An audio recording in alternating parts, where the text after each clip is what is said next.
Despite its promising economic growth, the Philippines is still a laggard in attracting foreign direct investments compared to its neighbors. Lois Calderon talked to two former economic managers who blamed the problem on restrictions in foreign investments. Cesar Virata was finance minister when the Philippines refused to extend Laurel Langley, the treaty that gave Americans equal rights to invest in the Philippines.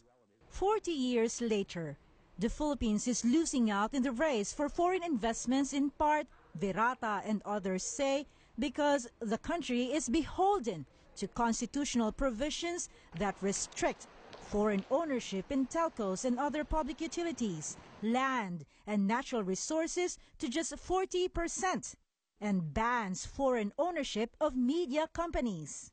The issue has taken center stage again after the Supreme Court and Securities and Exchange Commission took steps that could tighten the restrictions. Asked on whether he approves of the SEC's draft foreign ownership rules, Virata indicated there may be no choice for now. The main issue before is about public utilities.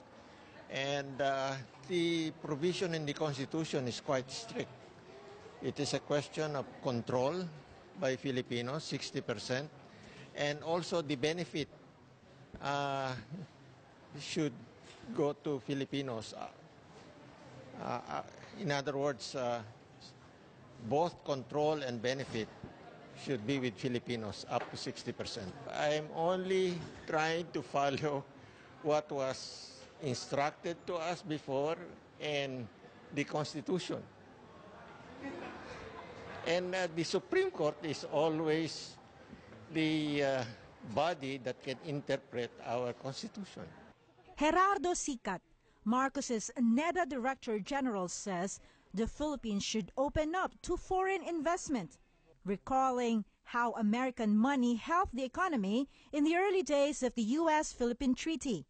He recalled how Americans got nervous as the treaty neared expiration.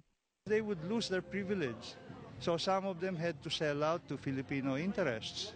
That's how PLDT and Meralco became partly Filipinos. One implication of this was that during the time when they were holding their investments, they did not improve. The American companies, they had no incentive to improve telephone service.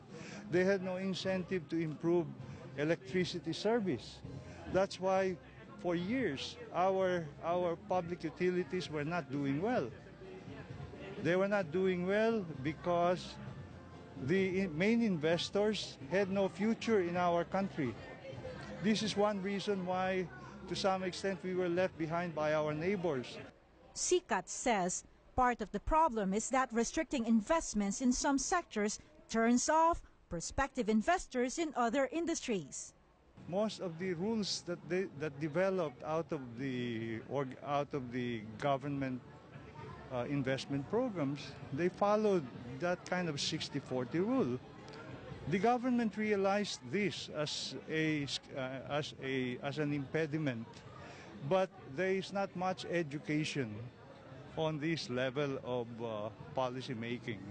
And eventually it became a mantra, a kind of belief among all of us. This is why as a nation we have been unable to, I think, prosper as much. He says the SEC's proposed rules could cement the country's investment-unfriendly image. This will create a kind of panic situation on how we would define foreign equity, not only in public utilities, but in also other kinds of